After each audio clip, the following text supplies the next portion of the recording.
Acontecimientos de Jope y Yamnia, capítulo 12.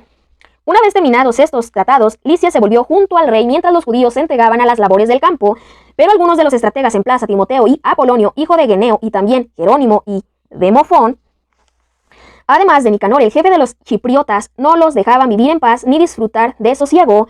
Los habitantes de Jope, por su parte, perpetraron la enorme impiedad que sigue. Invitaron a los judíos que vivían con ellos a subir con mujeres y niños a las embarcaciones que habían preparado, como si no guardaran contra ellos ninguna enemistad, conforme a la común decisión de la ciudad.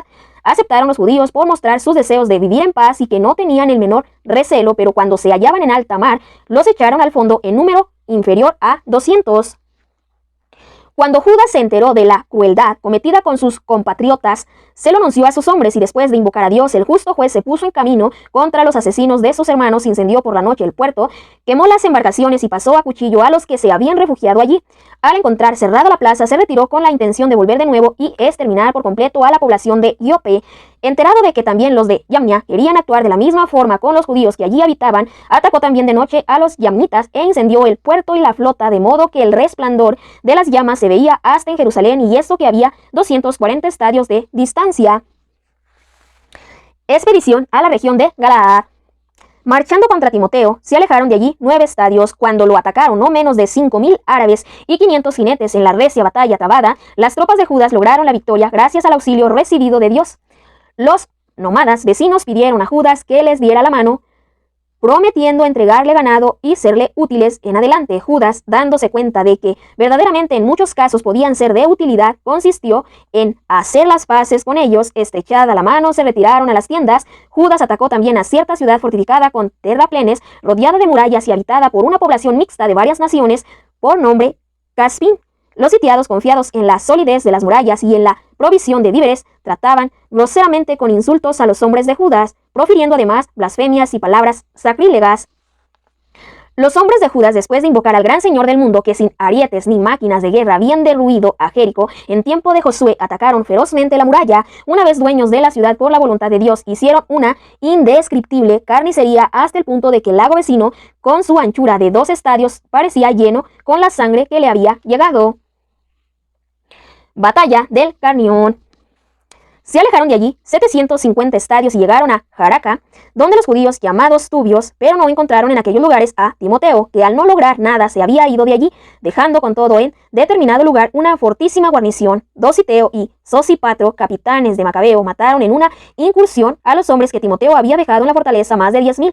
Macabeo distribuyó su ejército en cohortes, puso a aquellos 2 a su cabeza y se lanzó contra Timoteo, que tenía consigo 20.000 infantes y 2.500 jinetes. Al enterarse Timoteo de la llegada de Judas, mandó por delante a las mujeres, los niños y el resto de la impedimenta al sitio llamado Carnión, pues era un lugar inexpugnable y de acceso difícil por la angostura de todos sus pasos. En cuanto apareció la primera, la cohorte de Judas se apoderó de los enemigos el miedo y el temor al manifestarse ante ellos aquel que todo lo ve, y se dieron a la fuga cada cual por su lado.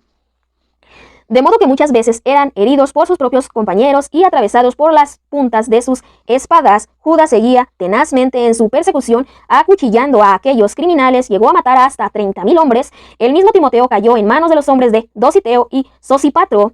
Les instaba con muchas palabrerías que lo dejaran ir salvo, pues alegaba tener en su poder a parientes, entre los cuales había hermanos de muchos de ellos, de cuya vida nadie se cuidaría. Cuando él garantizó, después de muchas palabras, la determinación de restituirlos sanos y salvos, lo dejaron libre con ánimo de liberar a sus hermanos. Habiéndose dirigido al Carnión y al Atarjateoíon, Judas dio muerte a 25.000 hombres. Vuelta por Efrón y Exitópolis. Después de haber derrotado y destruido a estos enemigos, dirigió una expedición contra la ciudad fuerte de Efrón, donde habitaba Lisanías con una multitud de toda estirpe. Jóvenes vigorosos, apostados ante las murallas, combatían con valor. En el interior había muchas reservas de máquinas de guerra y proyectiles. Después de haber invocado al Señor, que aplasta con energía a las fuerzas de los enemigos, los judíos se apoderaron de la ciudad y abatieron por tierra a unos 25.000 de los que estaban dentro. Partiendo de allí, se lanzaron contra Exitópolis, ciudad que dista de Jerusalén 600 estadios, pero como los judíos allí establecidos atestiguaron que los habitantes de la ciudad habían sido benévolos con ellos, y les habían dado buena acogida en los tiempos de desgracia, Judas y los suyos se lo agradecieron y los exhortaron a que también en lo sucesivo se mostraran bien dispuestos con su raza. Llegaron a Jerusalén en la proximidad de la fiesta de las semanas. Campaña contra Gorgías. Después de la fiesta llamada de Pentecostés, se lanzaron contra Gorgías, el estratega de Idumea. Salió este con 3000 infantes y 400 jinetes, y sucedió que cayeron algunos de los judíos que les habían presentado batalla. Un tal Dositeo, jinete valiente del cuerpo de los tubios, se apoderó de Gorgías y, agarrándolo por la clamide, lo arrastraba por la fuerza con el deseo de capturar vivo a aquel maldito. Pero un jinete tracio se echó sobre Dositeo, le cortó el hombro y Gorgías huyó hacia Marisa. Ante la fatiga de los hombres de Esdrías, que llevaban mucho tiempo luchando, Judas suplicó al Señor que se mostrara su aliado y su guía en el combate. Entonó entonces en su lengua patria el grito de guerra y algunos himnos, y rompió de improviso sobre las tropas de Gorgías y las derrotó. El sacrificio por los muertos. Judas, después de reorganizar el ejército, se dirigió hacia la ciudad de Odolán. Al llegar el día séptimo se purificaron según la costumbre y celebraron allí el sábado. Al día siguiente fueron en busca de Judas cuando se hacía ya necesario para recoger los cadáveres de los que habían caído y depositarlos con sus parientes en los sepulcros de sus padres. Entonces encontraron bajo las túnicas de cada uno de los muertos objetos consagrados a los ídolos de Yamnia, que la ley prohíbe a los judíos. Fue entonces evidente para todos por qué motivo habían sucumbido aquellos hombres. Bendijeron pues todas las obras del Señor juez justo, que manifiesta las cosas ocultas, y que pasaron a la súplica rogando que quedara completamente borrado el pecado cometido. El valeroso Judas recomendó a la multitud que se mantuvieran limpios de pecado a la vista de lo sucedido por el pecado de los que habían sucumbido.